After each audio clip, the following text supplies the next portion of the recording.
need lessons in fucking how to pick up, do you? No. Their faces are just like, we've got that sewn up. We know how to do it. All right, ladies and gentlemen, we've had a cracker of a first half so far. We've got 2 more acts and then we'll have a little break and you can all breathe and talk and do your things just for a little while. We have a very exciting comedian coming up. He's been twice a national finalist in the Deadly Funny competition at the Melbourne International Comedy Festival.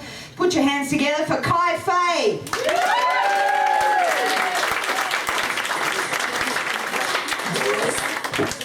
Hey everyone, how you going? Good? I realised the other day that I'm getting old. I'm starting to fall apart. I know you're thinking, Kai, you look absolutely awesome for 42. Well, thank you. But I'm 36, so... You know when they tell you that, like, when there's growing around, like, you should save up money, or, you know, save up money to buy a house. No, don't save up money to buy a house. Save up money to pay for all the specialist appointments you're going to need when your body starts to shit itself, right? Like, I literally had to cancel a specialist appointment the other day because I was broke from another specialist appointment. It's crazy. Like, I have been to the hospital more times this year than the last 5 years combined. Right? I mean, the first time I went to hospital, I cut my hand really badly and I had to get 4 stitches, which, you know, it's obviously got nothing to do with my body, but it was a bread and butter knife. I don't know how that... just getting frail. No, I had to go to the hospital. And then I ended up back at the hospital again only like a month later with really bad stomach problems. Turns out I have a condition called diverticulitis, right? Yeah, there's a few people have it. Yeah, it's an old person's condition apparently. You're not supposed to get to your 50. What is going on? Old. Oh, it's not old according to Lady Barber, actually. Actually, I don't look that bad. She smacked me on the arse on the way through.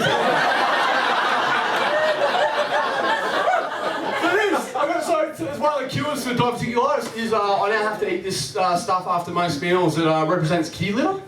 Yeah, it's crazy. I actually think that's a really good business model, isn't it? Too. Like, could you imagine being in the in the meeting for that? We're like, okay, what are we going to make? I'm going to make a product for poo. Okay, well, what for poo? Not just for all the poo. Like, if you need to go, you eat it, or if you need to go, you use it. Like, I'm just going to make a product for poo. Oh, yeah. So for human, no, all the poo, animal poo, doesn't matter. Just give you this. I think, I mean, it'd be a shit industry, but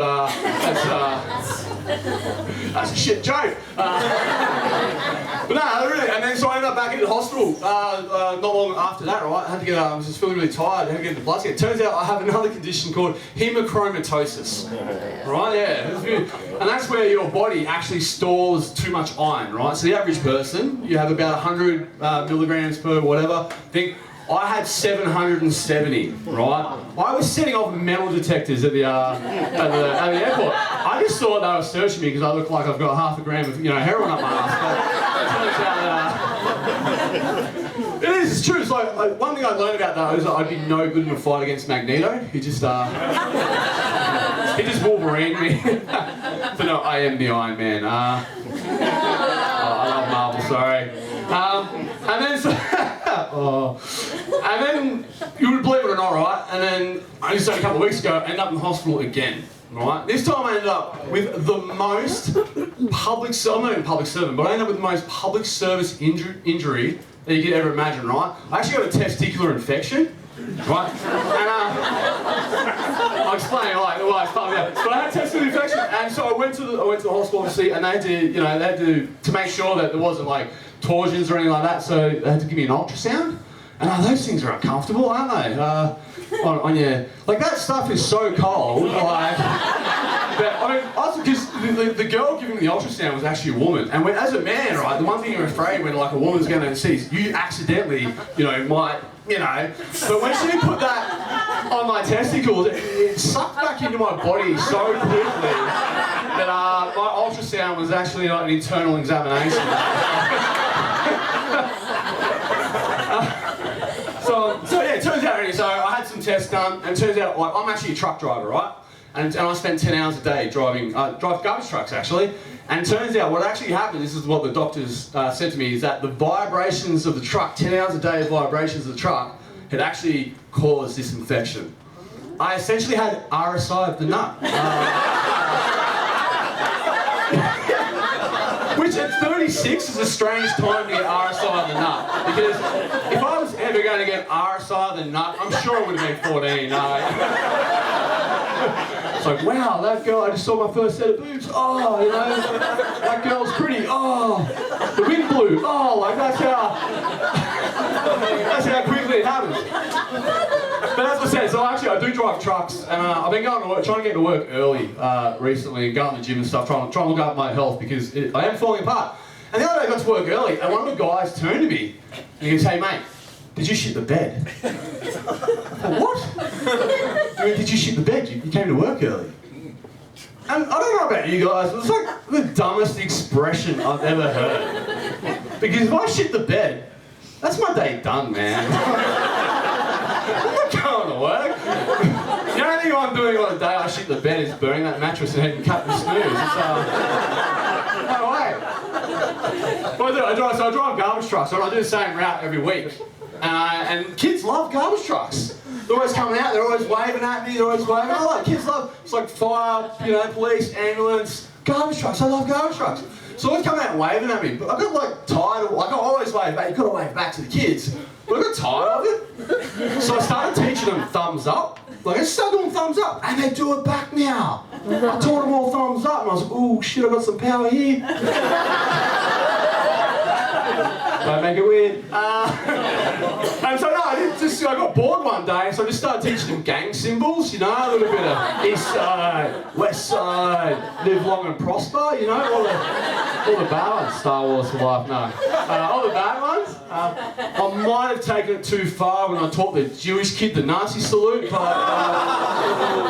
how do you know you've gone too far and you've gone too far? When the audience groans, that's when you know you've gone too far. But it is, so I drive truck. We actually had we had an incident at work recently. So we drive around, kids love trucks, and so a 5-year-old girl actually got out of the house and like got too close to one of the trucks. Nothing bad happened, it's all okay, but because of that we have to have an OH&S meeting about it, right? And it turns out that she's small, she's staying with her grandparents, who aren't the most mobile people, because her parents are away on holiday. And while we're having this meeting, right, so she's gotten out, well, my supervisor turns to me and goes, "What kind of parent we go on holidays without their kids?" A fucking cool one, that's right, yeah. Like, you know, like, I don't know about you guys, but like my last holiday, I was snorting cocaine off the back of the toilet seat in New York nightclub. Couldn't do that if I got my kid with me. She hates loud music. But then he decides to back himself up, like he just like digs himself a hole, goes, "We didn't start going on holidays without our children until they were 12. And I thought, well, that's when you should start going on holidays with your kids. So that's when they become interesting, right? It's true, that's because they're now tall enough to get on all the rides. Like you can take them to Movie World now. Because there's nothing worse than walking around Movie World trying to find something strange to look after your kid while you have a good time. Especially strangers these days are real hit and miss. My girlfriend actually hates that joke because it has a drug reference, right? And she's really like straight. She's really straight, like she doesn't like drug. Like, but we all have like addictions, right? So she's like, "Oh, I'm good." No, but her addiction's overeating. Well, she's fit as, like goes to the gym 5 times a day, but she doesn't because she overeats, right? And one day we got this stupid argument about like what's worse, well, you taking drugs or overeating? And she turns to me, she's like, "Well, obviously, you know, taking drugs is worse. You know, it's taking drugs." I thought, "I don't know about that. I've never seen a crackhead with high cholesterol." Actually, me and my girlfriend, we always get in these dumb arguments. Actually, the other day we got into the how many people you slept with argument. Don't ever get into the how many. But I told her, I said, look, I've slept with about 70 people in my life. And she was like shocked. And I was like, oh crap, it's more like 120, but I didn't want to seem easy. Actually, you notice when I say that joke, I say people and not women, right? Because I'm a forward-thinking man who doesn't want to assume anyone's gender.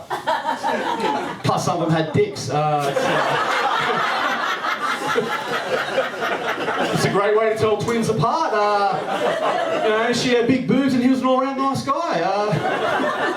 But no, it's true. Actually, we do live in a world these days where you can't assume anyone's gender. And I'll be honest, I've got a bit of a controversial opinion. I think there's only two genders that matter. Big spoon, little spoon.